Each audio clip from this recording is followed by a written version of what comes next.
وضو نہ ہو تو کیا موبائل سے تلاوت قرآن پاک کر سکتے ہیں؟ وضو نہ ہو تو موبائل سے بھی کر سکتے ہیں اور زبانی بھی کر سکتے ہیں. موبائل میں قرآن پاک ہو تو کیا موبائل واش روم میں بھی لے جا سکتے ہیں؟ موبائل میں قرآن کریم ایکچولی ہوتا نہیں ہے. جب اس کو آن کرتے ہیں، مخصوص بٹن دباتے ہیں، اس کا جو بھی ٹچ کرتے ہیں، تو اس وقت یہ نظر حروف آتے ہیں، یہ عکس ہے. اوریجنل لکھائی تو ویسے بھی نہیں ہے. یہ اصل ادب بے ادبی کا تعارف اکثر اس پہ ہوتا ہے عرف پر. عرفاً اس میں کوئی مطلب ہے کہ بے ادبی اس کو بولتا نہیں ہے. باہر رکھیں گے تو پھر کسی چور لاکو کا کام ہو جائے گا نا، قیمتی چیز ہے. اسکرین پر اس وقت قرآن کریم کی آیات نظر نہ آتی ہوں تو واش روم میں لے جانے میں حرج نہیں ہے. لیٹ کر تلاوت قرآن کر سکتے ہیں؟ پاؤں سمیٹ کر سکتے ہیں. بے وضو کیا زبانی تلاوت قرآن کر سکتے ہیں؟ کر سکتے ہیں. کیا قرآن پاک پر کوئی چیز رکھ سکتے ہیں؟ نہیں رکھ سکتے.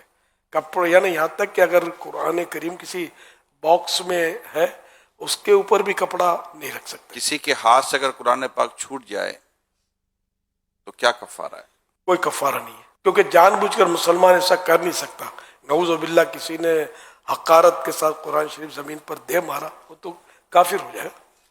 لیکن یہاں جو زمین ہاتھ سے نکل گیا اور زمین پر آ گیا قرآن کریم تو مسلمان تو گھبرا جاتا ہے، یہ اب کیا کفارہ ہے پوچھنے نکلتا ہے. کفارہ نہیں ہے کوئی، اس کا گناہ بھی نہیں ہے، کیونکہ یہ خود بیچارہ پریشان ہو گیا، جان بوجھ کر تو اس نے کیا ہی نہیں. اٹھاتے ہیں اور چومتے بھی ہیں اور گھبرا بھی جاتے ہیں اور یہ ساری چیزیں ہوتی ہیں. یہ ایمان کی مضبوطی کی علامت ہے اور خوف خدا کی بہت پیاری نشانی ہے یہ کہ اللہ کا کلام، میرے رب کا کلام، یہ کیسے نیچے آ گیا. کیا گندے کپڑوں میں تلاوت کر سکتے ہیں؟ بچنا چاہیے.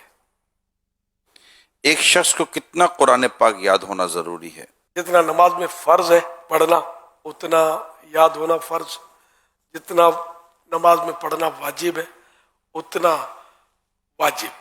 تلاوت قرآن کے لیے کم از کم کتنے تلفظ کی ادائیگی کا لحاظ ضروری ہے؟ یہ تلفظ ہے کتنے حروف کی ادائیگی کا لحاظ؟ دوسرے حرف سے یہ ممتاز ہو جائے، نمایاں ہو جائے، یہ لکھا ہوا ہے. لیکن یہ کہ جو قاریوں نے حرف کی صورتیں بیان فرمائی ہیں اس طرح نکالنے کی ہر ایک کو کوشش کرنی چاہیے، یعنی کہ اتنا قرآن درست ہو کہ جس کے بارے میں ما یجوز بہ الصلاۃ، جس سے نماز درست ہو سکے.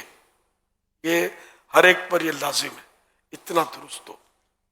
اب سین اور شین کا فرق نہیں کرتے، عین الف کا فرق نہیں کرتے، ہا کا بھی فرق نہیں کرتے. بھاری تعداد ایسے ہوں گی جو فرق نہیں کرتے.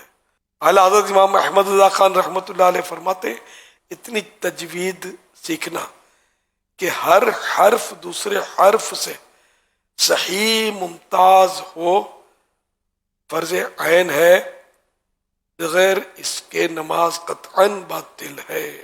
کوئی بزرگ کرسی پر بیٹھے ہیں یا کوئی بھی شخص کرسی پر بیٹھے ہوئے ہیں، کیا زمین پر بیٹھ کر قرآن کریم کی تلاوت کر سکتے ہیں؟ بے ادبی ہے.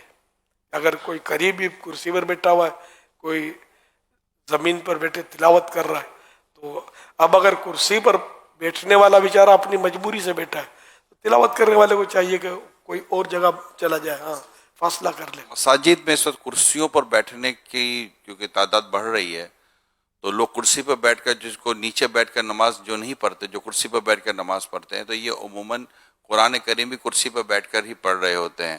تو اب جیسے ایک صف بنی ہوئی ہے تو لوگ جیسے ماہ رمضان میں تلاوت کرنے کا رجحان بڑھ جاتا ہے، تو کیا کرسی پر ایک بیٹھ کر قرآن پڑھ رہا، اس کی مجبوری ہے کہ وہ نیچے نہیں بیٹھ رہا، تو اب اس کے ساتھ کوئی نیچے بیٹھ کر پڑھ رہے گا تو اس کے ساتھ پہ ایک دو کرسی والا بیٹھ کر پڑھ رہے ہوں گے، تو ایک جیسے لائن لگی ہوئی ہے. تو اگر اس طرح مساجد میں کہیں ہو رہا ہو تو کیا یہ درست نہیں رہے گا؟ اصل در و مدار وہی ہے جو ارشاد فرمایا عرف کے اوپر ہے. تو بالکل ساتھ وہ بیٹھا ہوا ہے اس کے پاؤں کے پاس، تو اس کو دیکھ کے کوئی بھی تعجب کا کرے گا کہ یہ کیا ہو رہا ہے. تو اگر کچھ فاصلے پہ وہ بیٹھا ہوگا تو پھر اس سے وہ محسوس نہیں ہوگا کہ بے ادبی ہو رہی ہے. تو ایسے مقام پہ کچھ فاصلے پر وہ